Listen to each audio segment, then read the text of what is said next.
Hello everyone, in today's video we're going to be looking at the iPhone SE 2020. This is the second generation of the iPhone SE.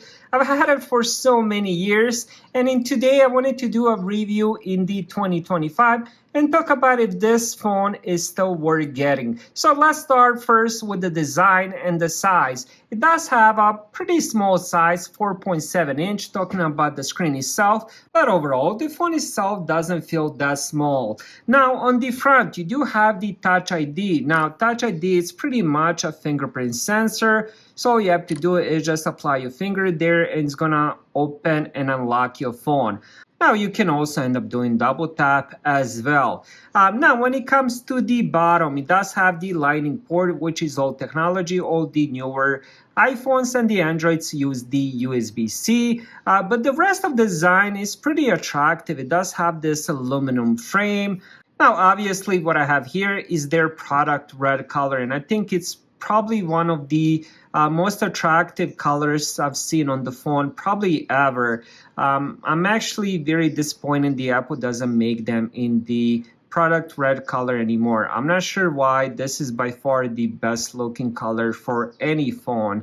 Now let's talk about the main thing, which is the performance. This does have the Apple A13 Bionic chip with 4 gigabytes of RAM. Again, the RAM itself is a bit outdated. The CPU is actually pretty strong.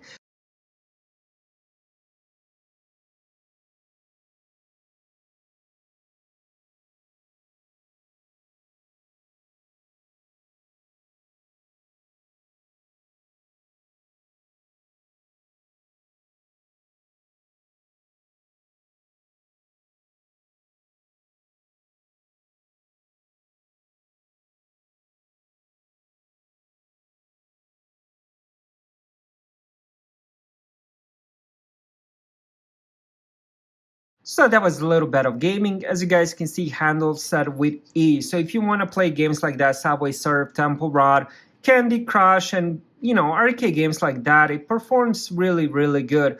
Also on top of that, you can end up, of course, using a Facebook Messenger, Pandora, Spotify, YouTube, Netflix, so on and so on. It supports all the apps, and it does a really good job. I mean, performance-wise, it's still a very good phone in the 2025. Now, when it comes to the cameras, this is probably the downside of the phone. It only has a single 12 megapixel camera on the back, and the front-facing camera, I believe, is 7 megapixel. The selfies themselves look pretty decent. Now, let me just show you a quick little picture here. Let's just do a regular photo. Let's not make any adjustments to it. And here is when I zoom it in. As I zoom it in, you can definitely end up seeing all the details.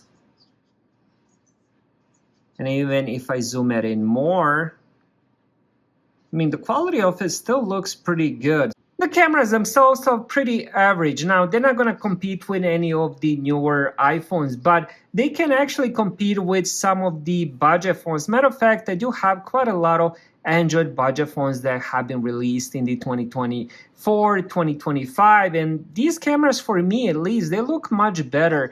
Now, one of the main things whenever you get in a used, older iPhone is the updates.